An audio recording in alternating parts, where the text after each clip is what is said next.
السلام عليكم. اليوم ان شاء الله غادي نقدم لكم كوكيز بالذوق ديال الفراوله والشوكولا والحامض، كيجي بنين وواحد المذاق يا سلام.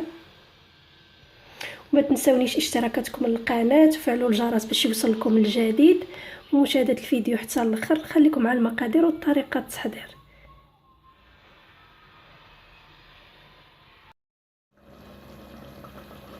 بسم الله. غادي ندوزو للمقادير. هنا عندي 250 غرام ديال الدقيق الرطب، عندي هنايا الشوكولاط محكوك،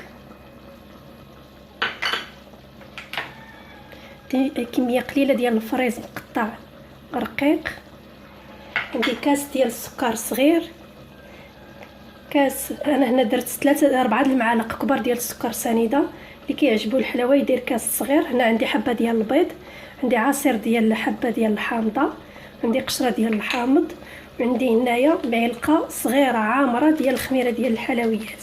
غادي ندوزو للطريقه وما نساوش شويه الملحه. هنا خديت الاناء غادي نضيف فيه شويه الملحه، غادي نضيف السكر سنيده، قشره ديال الحامض، نخلطهم. غادي نضيف حبه ديال البيض،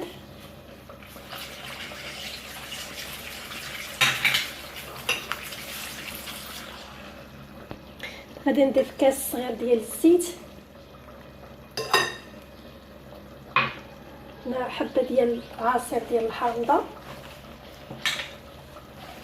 ونخلط هاد المكونات. غادي نضيف الدقيق ونضيف مع خميره ديال الحلويات،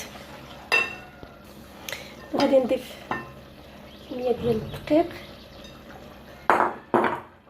نضيفوا الخميره 8 غرام، انا هنا عندي فيها 20 غرام. غادي نضيف معلقه كبيره، عفوا معلقه صغيره عامره بحال هكا.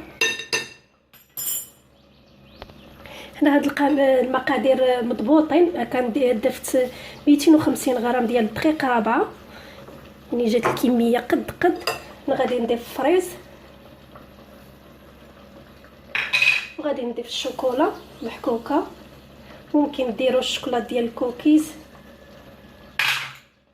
حبيبه الشوكولا هنا ما كانتش عندي متوفر، حكيت غير الشوكولاط.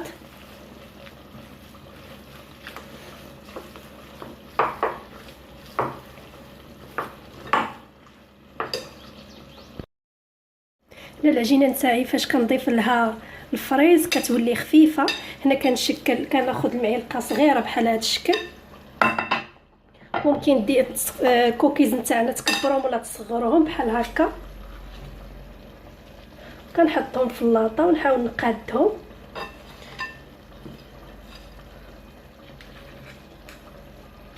بحال هذا الشكل. غادي نستمر بنفس الطريقه حتى نعمر اللاطه نتاعي. هنا شكلت الكوكيز نتاعي، انا خليته عشوائي يعني ما قديتوش، كي حطيته بالمعلقه خليته. انا غادي ندخل. هذا هو الشكل ديال الكوكيز نتاعي بالذوق ديال الفراوله والشوكولا والحامض. كيجي بنين، كيجي واحد المذاق يا سلام، وكنتمنى ان شاء الله تجربوه ويعجبكم. كيجي خفيف. وشكرا والسلام عليكم ورحمه الله تعالى وبركاته.